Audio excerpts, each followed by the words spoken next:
On today's episode of Uncommon Sense, Lee and I wrap up our discussion of the landmark encyclical Rerum Novarum.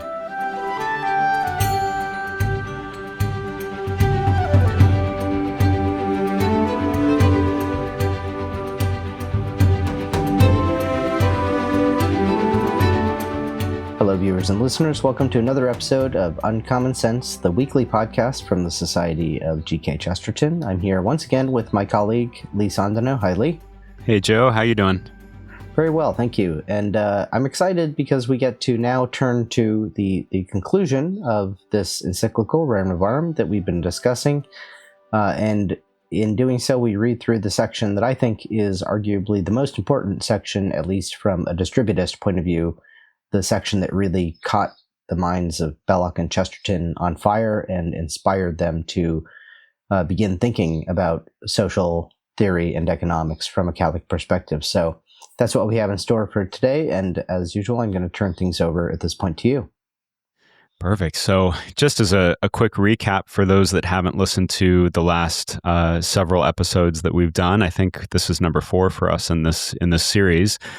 Make sure you like and subscribe, but also maybe go back and listen to a couple of those episodes. Make sure you've got a copy of Rerum Novarum up and running from the Vatican website as we continue to walk through this. But just as a reminder for everyone, the first episode, we went through really a lot of historical context around Pope Leo XIII, what was going on during that time period of Leo XIII. You know, the Industrial Revolution was at its height. There was socialist movements gaining momentum, a lot of unsettled kind of trajectory in workers and workers' rights, and what Pope Leo saw as an opportunity to bring up, some of what the church teachings were around these subjects. And he did it a couple of times before Rerum Novarum, but certainly this was his landmark encyclical, written in 1891, and we've gone through several key messages over the last couple of podcasts, so make sure that you are taking a look at those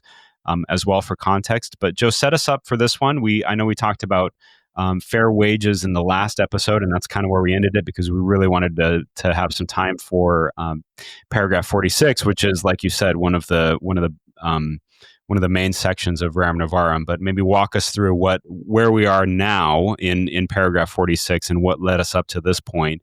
So we've talked about the state's role, we've talked about fair wages, and now we're kind of getting into what that means as a workman's wage, and what it means for a workman to be able to comfortably support himself. So maybe lay the groundwork for us here on this one. Sure. Yeah. So the way that I like to approach this encyclical, it's not the only way, certainly, and others would probably have different ways of outlining the material, but I think of it sort of in almost 3 major sections. One is sort of the establishment of the problem and speaking about the problem, and also laying out some perennial principles involving justice, care for the poor, the right to private property, etc., that sort of establish some guardrails. And then he turns in the second kind of main section to establishing what role the state properly considered will have in the remedy to be sought. Because again, you have to remember context. Here he's dealing with a proposal that basically the state, by coming in and taking over everything, is going to remedy the situation, i.e. Socialism. And he rejects this. So he does have to establish sort of the right role of the state. And he does that in this sort of middle section of the encyclical, beginning from, I'd say, around paragraph 32 up through where we are now. And this sort of hinge into the final section, or maybe it's section 2b, is on wages. And he spends a couple of good paragraphs on the idea of wages and the interests of the wage earner. So he's sort of, in establishing the role of the state, he talks about distributive justice, how the state acts towards all in society alike, regardless of class, and yet, on the other hand, has a special interest in safeguarding the interests of the poor and the disenfranchised, those without political power or voice or money to kind of remedy their own situation. And so there is sort of a particular interest in the welfare of the wage earner. And now he kind of focuses on this sort of extensive conversation about wages, beginning in the paragraphs leading up to 46, but especially in paragraph 46, about why this question is so important. And again, I said this is what really makes the distributists interested in this question, because he does, in a certain sense, view this question of rightly ordered wages as the crux of the issue. Yeah, and this is a pretty short paragraph. I think maybe if we just read through it really quickly, it would be helpful. So I can take a stab at that. But like you said, this really is, and you've put in your notes here, it's a keystone principle of distributism. So let's read through paragraph 46 really quickly. If a workman's wages be sufficient to enable him comfortably to support himself, his wife, and his children, he will find it easy, if he be a sensible man, to practice thrift, and he will not fail, by cutting down expenses, so to put by some little savings and thus secure a modest source of income. Nature itself would urge him to do this. We have seen that this great labor question cannot be solved save by assuming as a principle that private ownership must be held sacred and inviolable. The law, therefore, should favor ownership, and its policy should be induced as many as possible of the people to become owners. So I think that's what's kind of interesting here, and I think you're going to get to it, Joe. So I'll ask you, how is this the keystone principle of distributism? But I think what a lot of us are thinking is we're not equating wages to ownership. We're equating wages to living, right, and spend, and I think that's how the model is today, even for the society that we're living in, is the money that I save and earn is the money that I spend, and that's really the end of it, right? But what we're talking about is a completely different approach. It's you're not earning to spend, but you're earning to save a little, to have moderate sources of income, and to become an owner. So walk us through that. What does that mean, and how is that different from what we're seeing, I think, today on a larger scale? Yeah, so 46 really is the paragraph that I think Belloc and Chesterton would look at and say is central to their thesis of distributism, but that's because in their reading of this encyclical, and in mine, it is central sort of to the meaning of the encyclical. I think this is implied by those last two sentences that you read. He says, this question cannot be solved except for holding that private property is sacred and inviolable. So he set a sine qua non of the question, right? In Latin, the fancy term. Without this, nothing else. So therefore, he's set this kind of keystone principle in place. And now he says, the law, therefore, should be so as to induce as many of the people as possible to become owners. In other words, he says, here's the fundamental principle, or a keystone principle, sine qua non, ergo. Right? So that logical formulation alone of those two sentences does kind of indicate to you, okay, here's a very short, compact kind of argument for what he's spelling out. Now, we have to keep in mind, and this does relate to kind of questions of today, right? That he has said previously several things. One is that the state has its proper role. The state should not go in and interfere unnecessarily. The best way that the state acts is by creating a just system of laws and then letting civil society operate as freely as possible within those laws without undue interference, without going in and monkeying with things in violation of the principle of subsidiarity. Right. And so the law should be constructed so as to induce as many of the people to become owners, but that, how is that going to practically be affected? It's a debate. It's a debate that will continue after Leo. It will become very germane in Catholic social teaching circles for the century after about whether or not this means that the law should be setting minimum wages or just wages. At the very least, I think it's clear from his prior thinking that he spelled out in this encyclical that the law should help wage earners to be able to get out of contracts that they feel violate their interests and that they get stuck into. Because as he's pointed out, it's not even really within the right of the worker to negotiate away his own interests. He can't. An unjust contract is unjust in se. Just because you freely agree to something free consent is not the sole measure of justice in this and in many other things, right? Although our society makes a big deal out of consent. But as we know, in everything from wages to marriage and relationships, there's more to the question of what is right than just the matter of consent, obviously. Right. So, And I think we talked about that earlier as well, that it's the role of the employer, right? It has a role in this. It's not just whether or not the employee is consenting to what they would consider a wage and whether it's just or not, but it really is on the employer to ensure that the wages that they're offering to employees are just. So it's kind of a two-way street there. precisely. And this is where he's, again, having spelled out the role of the state, he's now going to kind of turn to saying, this is, so the state sets the guardrails, the state helps adjudicate, but this is what he's calling on civil society to do. He's calling on civil society to take this approach by free association and by entering into contracts with one another. But it kind of establishes a telos, or an end, for the wage earning system, which again, we don't necessarily think about. I think we think of the wage earning system or a wage economy as being just so normative that that's just the way that most people are going to live. This is what the distributists reject. And I would argue this is what what Leo and later Pius, what they reject. They do not see this as the end state. As he says, as you read, if the workman has sufficient wages to support himself and his wife and his children, and he can, by exercising thrift, lay a little bit aside and thus secure a modest source of income. So it would be redundant if he's just referring back to those wages as income.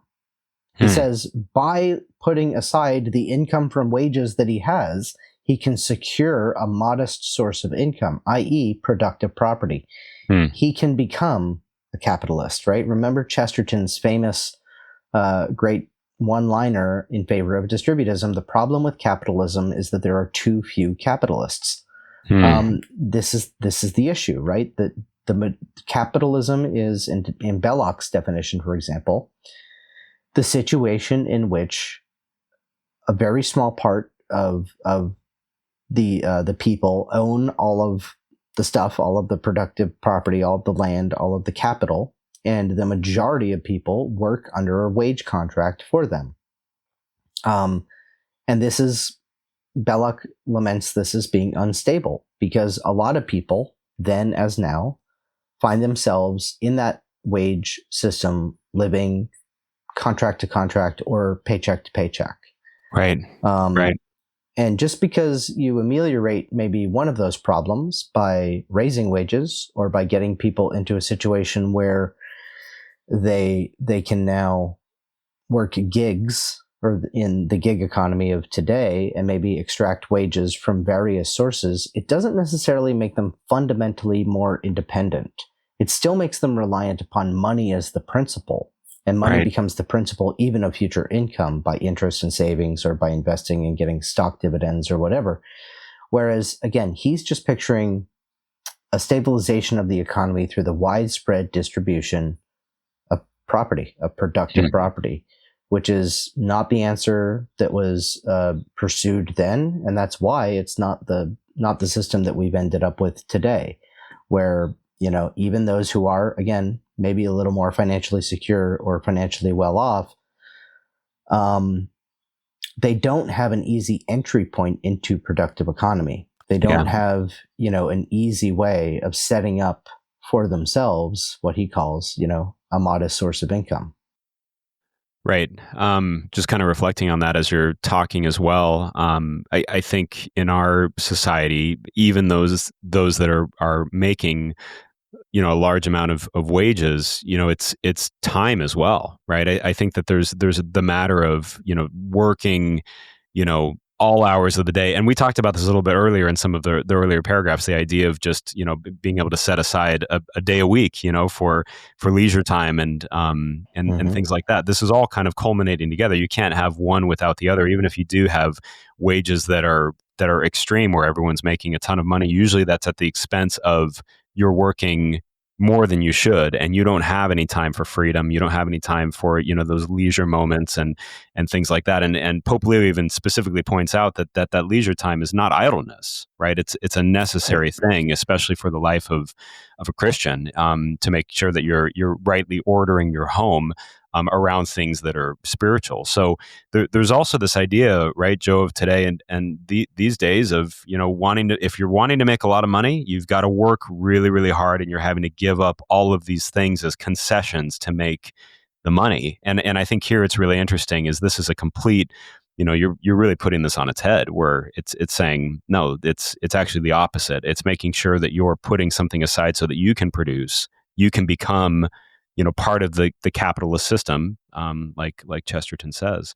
And I think a lot of people are wondering, well, this sounds great. It'd be interesting to see what the results would be doing something like this. And we're in luck, because the next paragraph, Pope Leo talks about the many excellent results that will follow from this. So maybe walk through that as well, Joe. So we're not only is he giving us a this is the keystone principle of distributism. This is where private ownership comes in, where people become owners, and they're able to produce and able to be part of the society by producing something. And he goes on to say, and here's what will happen, right? So he's kind of even foreshadowing if we were to do this, here's what we would see differently. And I kind of wonder, is he doing part of this just because he's looking at socialism that's really spreading, and he's saying, this is where the line is dividing, between private ownership versus kind of a socialist or communist mentality that was so popular back then. Yeah.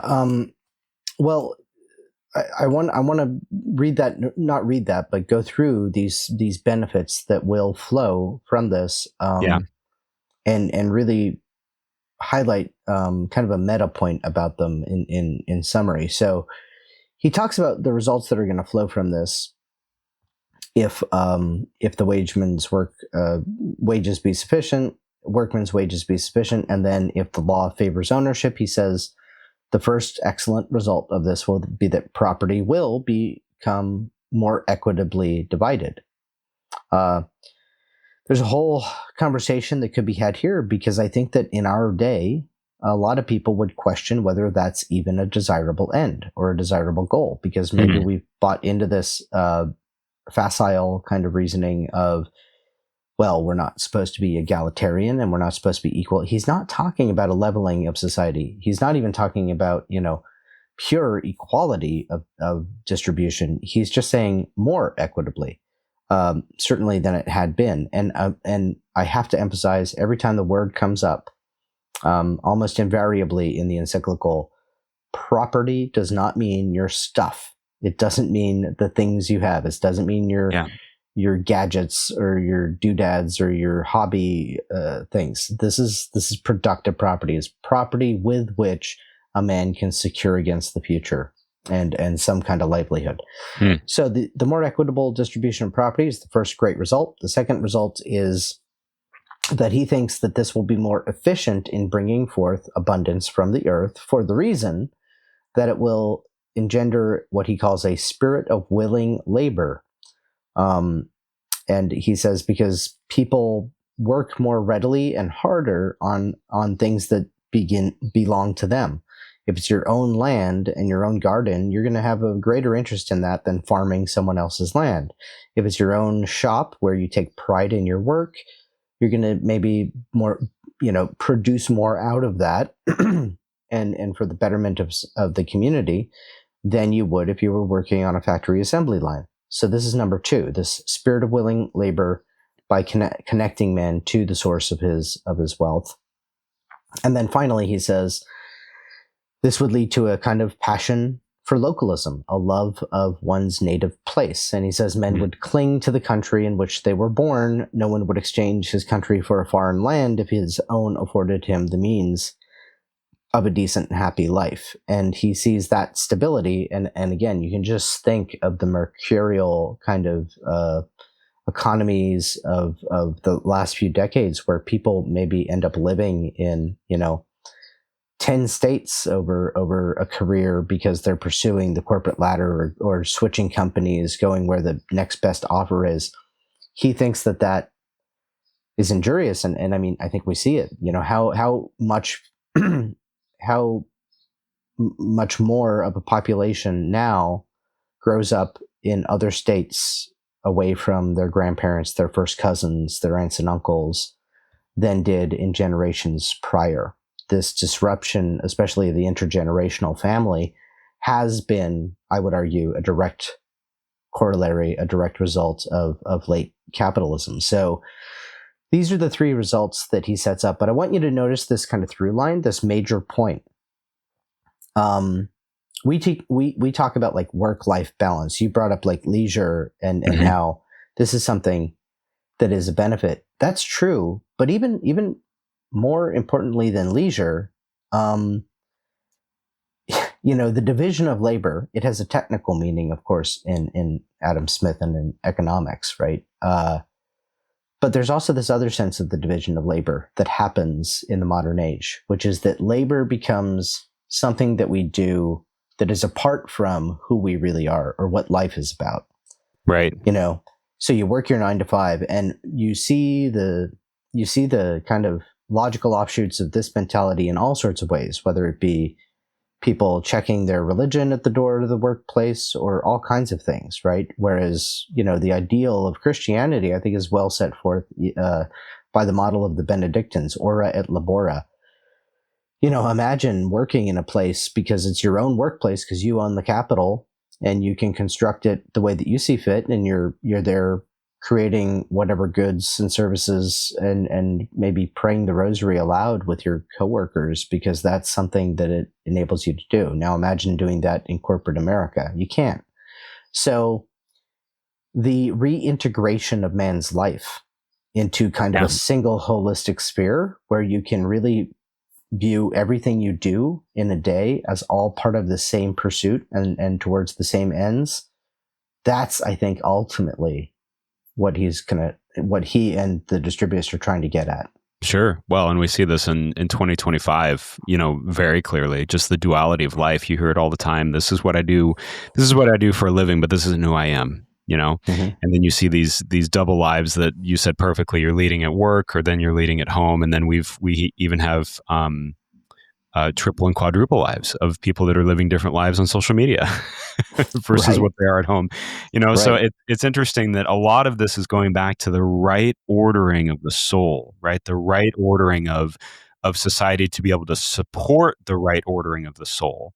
And it makes it very difficult. And I think we talked about this a couple of podcast episodes ago, how difficult it is to be able to live in this type of paradigm in the society and environment that we're in. It makes it very, very difficult. And, even mentioning moving around for jobs and things like that, I think a lot of people would think that's a necessity that we're having to cling to because of a reaction to the society that we're living in.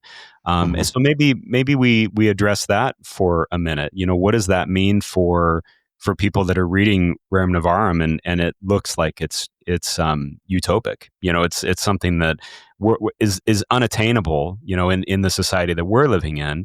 And maybe we'll get to that, either now or in a future podcast. But what are the things that we would be able to do to be able to live this sort of life if we're kind of under the thumb of society today? Well, I'll give two answers to that. My first answer is what I typically say when somebody asks me the question, how do I do distributism, or how can I live distributism or Catholic social teaching? And my answer is, you can't. And it usually, their eyebrows raise and their eyes get really wide, and they're very perplexed by that, because why would I spend so much time talking and haranguing people about this if it is impractical? It's not impractical. It's not impossible, nor is it even implausible. What I want to emphasize with that, though, is that there's an immediate tendency, because we just need to recognize that we are so much of the culture in which we're born and raised. There's an immediate tendency to want to approach this question just as American individualists, bootstrappers, who wanna just, what can I do to put these principles into effect? I'm like, you can't. Maybe your family can, but even your family can't. This is not an individualist philosophy. This is a social philosophy. It requires community. He speaks explicitly about this in this section of the encyclical where man, by nature, and it's important for man to turn outside, and look for help, right? And that's a good thing. That's the way that we're created. And so that's the first point that I would just really want to emphasize. To a certain extent, you can't.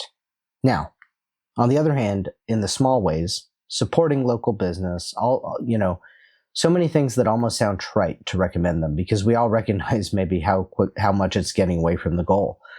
To really try to get yourself out of the consumerist mentality, to get yourself out of the dividend wage interest-based economy, and to really set by a store of productive property, however you can secure that, whatever it happens to be, whether it be in the form of land, whether it be in the form of tools, and then to do something with those and make them productive, make them a productive venture. Work through whatever regulation you can. Now again, this is precisely why it's not meant to be, disempowering to people, but it is also to let them off the hook so that they don't despair.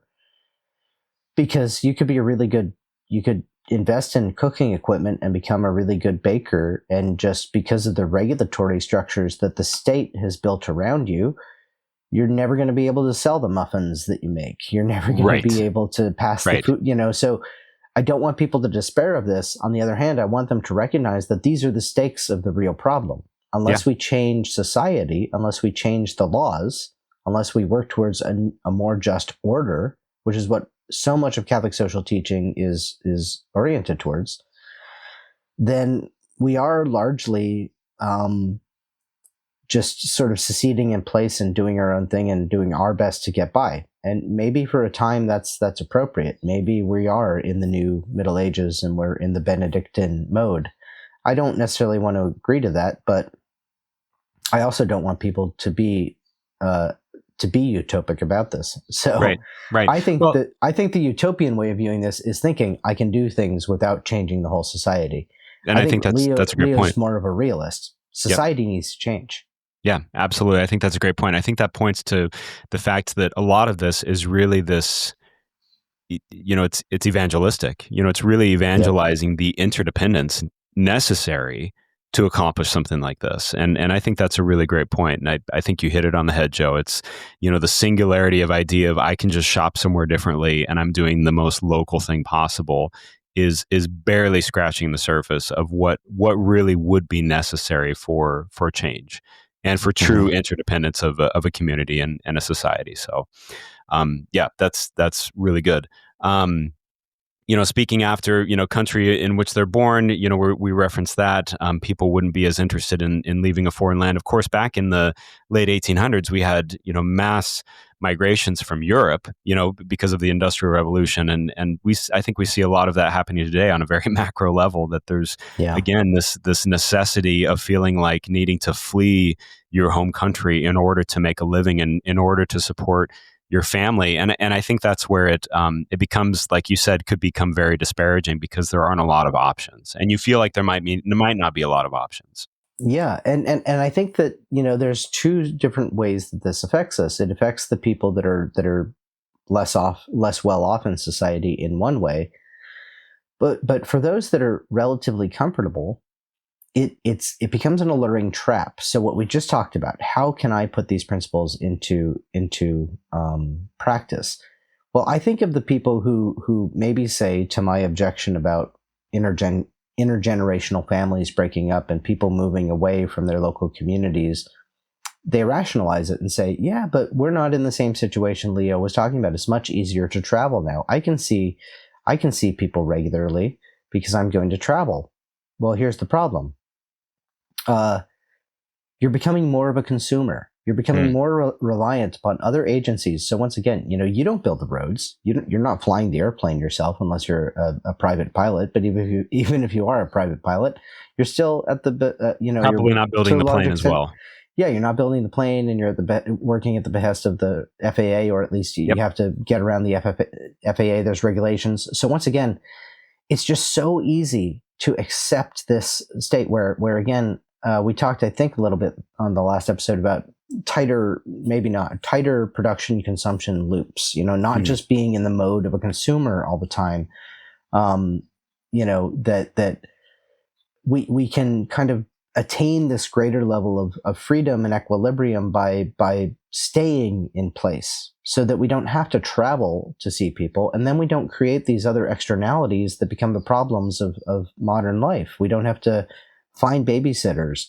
We don't have to find childcare because grandma's right there, or aunts and uncles and an extended family that we can rely on and raise our children together with. So the utopian vision, to my mind, is the thinking that you can do this without those sort of fundamental hard choices that are, am I willing to really commit to the local? Am I really willing to commit to doing everything I can to escape the consumerist, passive, wage dependent paradigm and become more truly free, and truly free, not to be independent in the bad sense of the word, but now able to enter more freely into the kinds of relationships that are going to better your community. And to the extent that you are now, then do those things.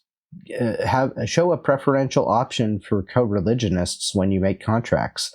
If it means selecting one vendor over another, and paying a higher price for one vendor because they happen to share your values and be Christian, well, then do that.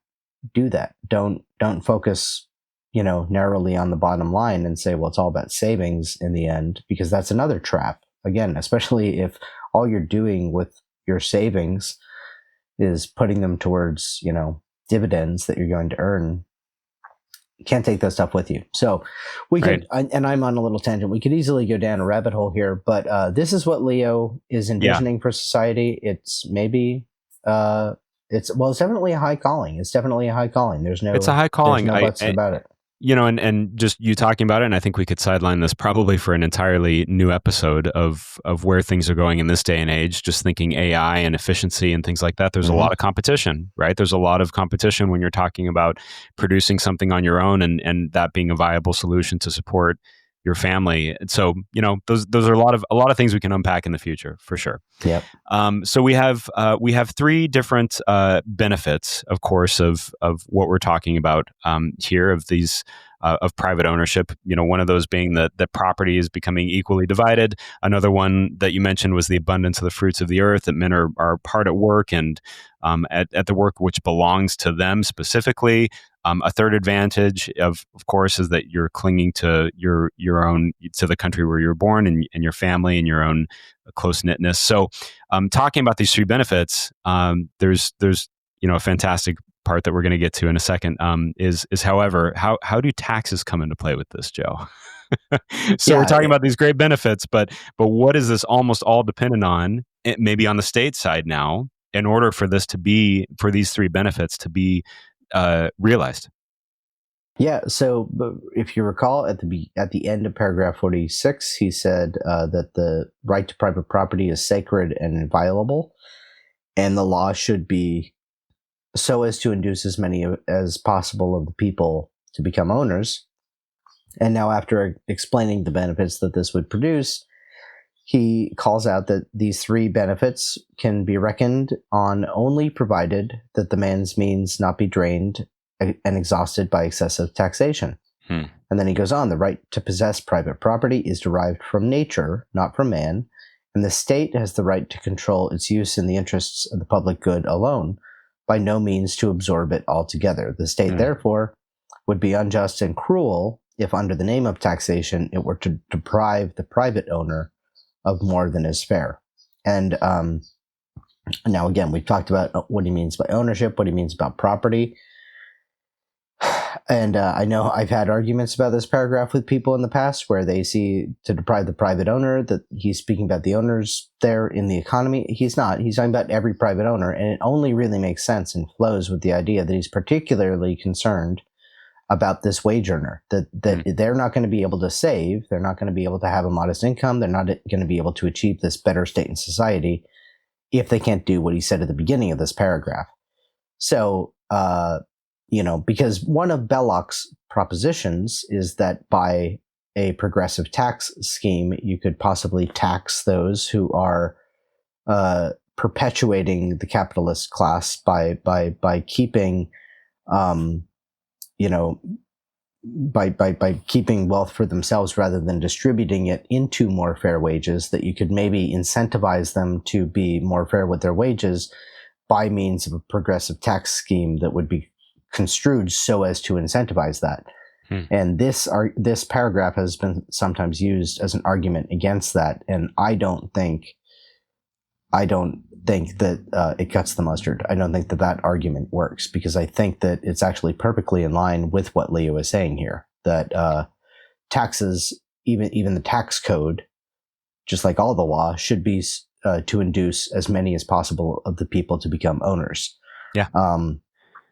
Yeah. And I think right now you're seeing the exact opposite of that. There's not a big incentive to make a decent amount of money or wages that would even be appropriate for your family because of, the burden of taxes. Of course, I saw a lot of this. I worked in public housing in New York City, and that in and of itself is something that we should absolutely talk through at some point. But the idea of even incentivizing ownership of property beyond public housing was very difficult, just because it meant that, again, you were getting into this cycle of needing to give up on a lot of human dignity elements, whether it's the rest and relaxation, or whether it's family, or your time, or where you live, for the sake of making enough money to pay enough taxes to be able to live outside of the public housing system.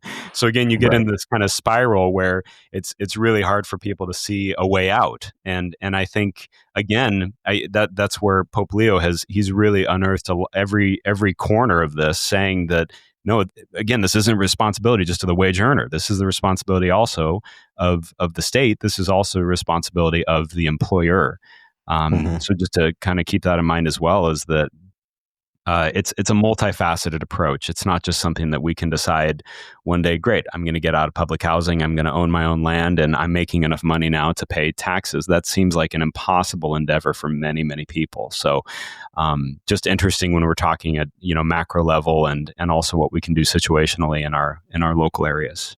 So yeah, I think one thing you could infer from this as a general-ish principle, right, would be that taxation, all forms of taxation, to the extent that they are able to focus more on the consumption side than on the productive side, than on the wage side, the capital side, that's a good principle to generally try to follow. And so I don't want to get too topical about that or too particular about that with tariffs and anything else. But the point of the matter is that, given what we said before, and if that got people's wheels turning and they feel a little inspired by that, about escaping the system of being just a consumer, then taxes upon consumption, to the extent, especially that sometimes it might force you to be a little more frugal, to be a little more prudent about not getting the fast food, but maybe trying to buy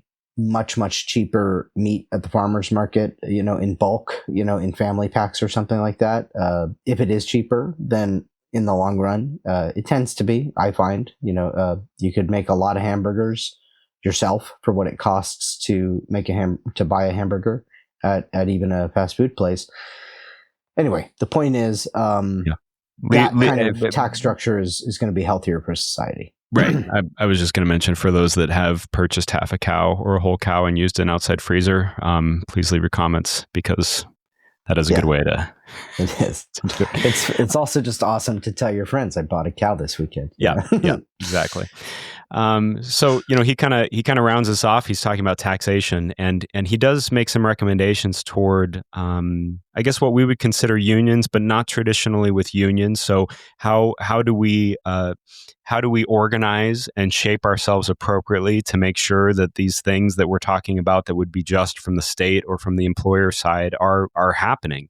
And he does mention that a little bit, I think, when he goes through, what is it, paragraph 57, I believe, maybe 48 through 56 in unions. So talk us through that a little bit. Yeah. So this kind of latter ending part of the encyclical is really directed specifically at, okay, we've kind of laid out all these roadblocks, we've laid out all these standards and paradigms, and talked about what the state shouldn't do. He says this is what he's calling on labor and capital. You got to remember, this is in the current of the time, and in popular narratives, these classes are at war with one another. He says, stop fighting and work together and come up with a solution on this. And here are all the ways you can do this. And he talks through formation of associations that would be formed according to Christian principles. They would be motivated, as he said earlier in the cyclical, and kind of reiterates here, by brotherly love, by fraternal charity, by those sorts of things, by not just self-interest, rationalized self-interest, but by interest in the common good, while at the same time motivated by self-preservation. It is in the workman's interest to associate with others for the betterment of his situation. It's in the owner's best interests to associate with the working man to save his soul so that he doesn't go to hell for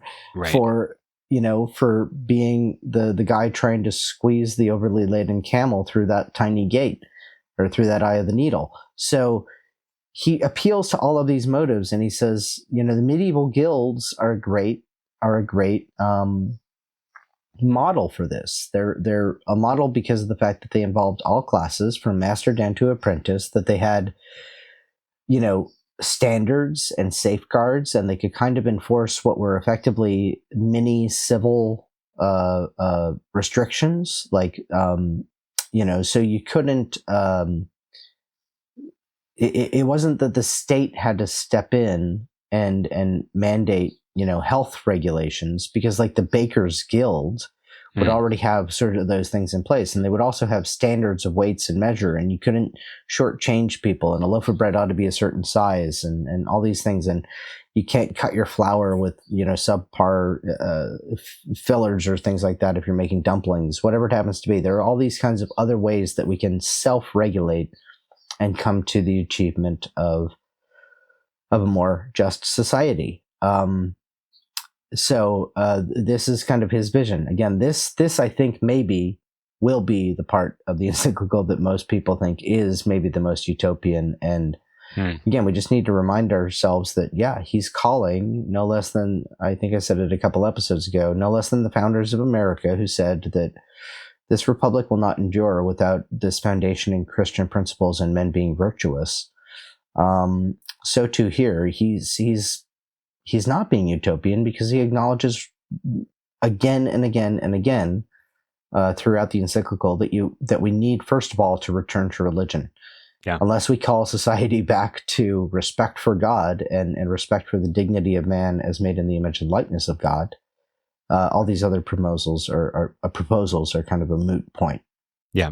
Yeah. And I think he's even describing on the associations being organized, it's being organized around Christian principles, being beneficial to the society and the poor and the working class. And that's an important distinction as well when we're talking about kind of this third way that this has been described as a lot in recent years, is that this is really not only on the foundation of looking at socioeconomic models and what would be most appropriate to kind of move the needle of mass society, but it's really just reordering these things under a Christian principality, a Christian foundation that doesn't exist in some of these other models of socialism or communism and things like that. So it's like you said, it's a radical approach. As a matter of fact, going back to, I think, episode 1, when we talk about Rerum Novarum, it's a revolutionary approach. right? Mm-hmm.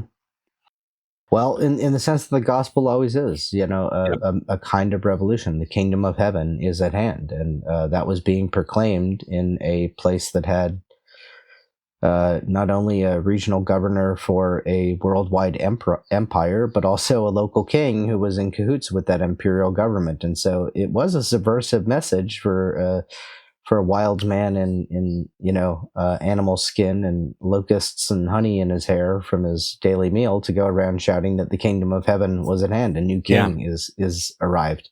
So yeah, it is revolutionary. I want to read paragraph 57 where he kind of sums up this whole end part, and I think brings a lot of things together here. Where he says, "We may lay it down as a general and lasting law that working men's associations should be so organized and governed so as to furnish the best and most suitable means for attaining what is aimed at, that is to say, for helping each individual member better his condition to the utmost in body, soul, and property. It is clear that they must pay special and chief attention to the duties of religion and morality, and that social betterment would have this chiefly in view. Otherwise, they would lose wholly their special character and end by becoming little better than those societies which take no account whatever of religion."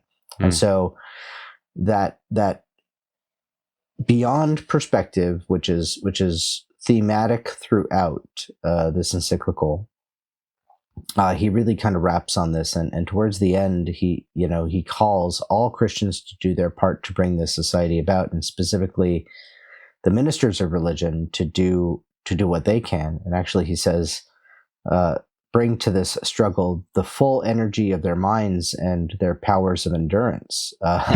So he really wants the clergy to do their part. But again, why? Because he, as the universal pastor of the church, is firstly and foremost concerned with the salvation of souls, and that's what he sees really as the risk for so many reasons in this modern age, from the violence that can erupt from the division of the classes, from the falling into sin, from the life of comfort that the rich have, from the despair that the poor might fall into. For all sorts of reasons, he is worried about morality and religion, and where they get left in this new world that has come about owing to all these revolutions that he started off talking about. Right. So I think, just kind of going back to summarize the series that we've put together here, we're talking about, a 130-year-old document. Why? Well, because we have a new pope who's chosen the name as Pope Leo XIV, and has made mention of some of the work that Pope Leo XIII has done, especially when you're considering wages and the worker and the working class. And we're in an era where we're seeing our own revolution happen. It's not the Industrial Revolution, but it's more a revolution driven by technology and artificial intelligence. So it'll be really interesting to see how Pope Leo XIV is handling some of the communications regarding writing our lives in the right way. But Joe, let me ask you this. This is again a 130-year-old document. What do we still have to glean off of this? Where have we seen some good developments come out of it? Where do we have some work still to do?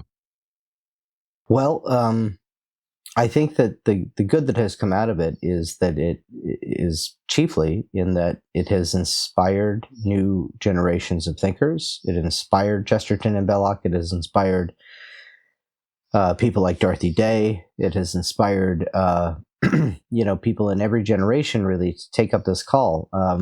The Chesterton Society today, and our friends at New Polity in Steubenville, for example, just to name two. There's a lot of people who have taken these lessons to heart and been doing a lot of thinking about them. And we have seen kind of experiments in this kind of economic reform that is called for. But boy, do we ever have our work cut out for us to really, really grapple with and bring not only these lessons, but the deeper lessons on which they're based, the lessons that come right out of the gospel. And do we fear and tremble at those words of Christ about how we will be judged according to how we care for the naked, the the sick, the poor, the needy? And do we fear perhaps that we are overburdened by stuff and trying to trudge our way through the eye of the needle with an overladen camel? All those things, I think, are the things where we need to reflect. And I forget where the quotation is alleged to have originated. I've heard Fulton Sheen, but I've heard other people gain the attribution. But I do like the phrase that the purpose. The gospel is you can tell the gospel is being preached well when it afflicts the comfortable and comforts the afflicted. And it's that first part, comforting the afflicted. I think we all get out of it, but where are we afflicted? What makes us uncomfortable? And do we sit with that and pray with that and try to resign that to Christ and say, yes, nail this to your cross too. Yeah.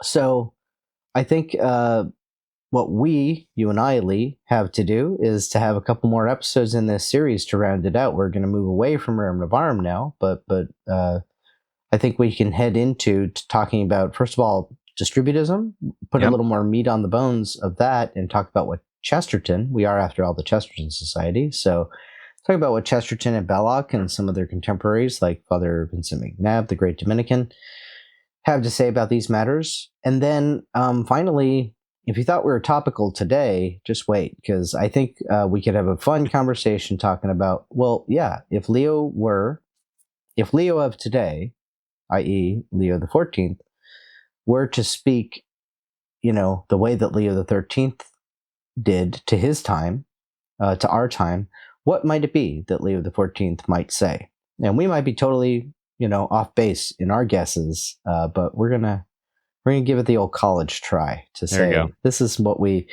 if not could expect or might expect from Leo, what I at least hope for. Yeah, absolutely. Well, I hope this was like you said, a healthy challenge for people as they were listening through our kind of paragraph by paragraph reading of Rerum Novarum and analysis.